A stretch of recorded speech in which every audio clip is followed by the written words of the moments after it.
Thank you, Mr. Speaker. I yield 3 minutes to the sponsor of the bill, the gentleman from Florida, Mr. Donalds. Gentleman is recognized.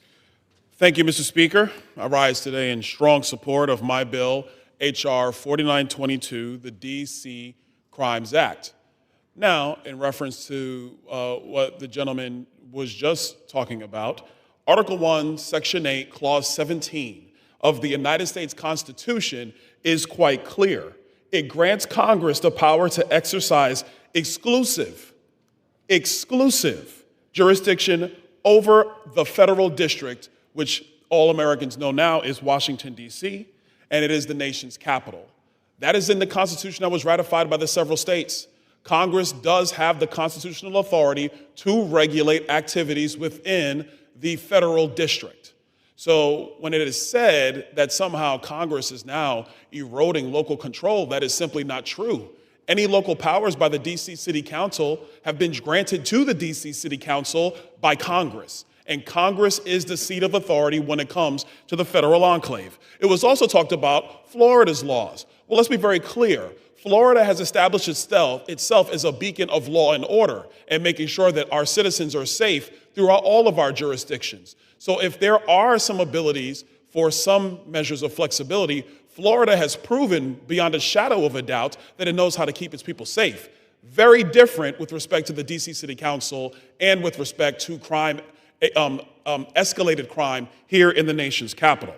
Our great nation's capital has been plagued by violence, destruction, disorder for far too long, and decades of weak pro-crime leadership has turned this once great city into a dystopia. I would remind my colleagues on the other side of the aisle that some of their colleagues have been victimized by the crime here in Washington, D.C.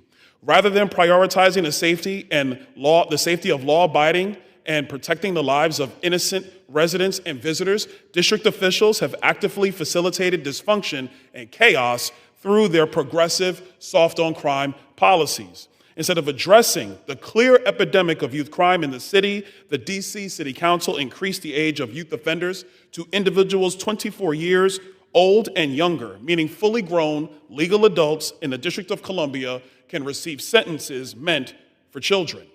This is simply insane. And that is why I introduced the D.C. Crimes Act, which lowers the definition of youth from under the age of 25 to under the age of 18, removes the ability of judges to sentence youth offenders below mandatory minimum guidelines, and requires the D.C. Attorney General to establish a public website containing much-needed statistics on juvenile crime in D.C. The Trump administration's efforts have shown that lawlessness is a choice. And it is time for Congress to step up, adhere to our constitutional duty, and firmly address crime in the nation's capital. For the citizens of D.C., I would say, we wish your council did this the right way, but they did not, and we will act. I yield back the balance of my time.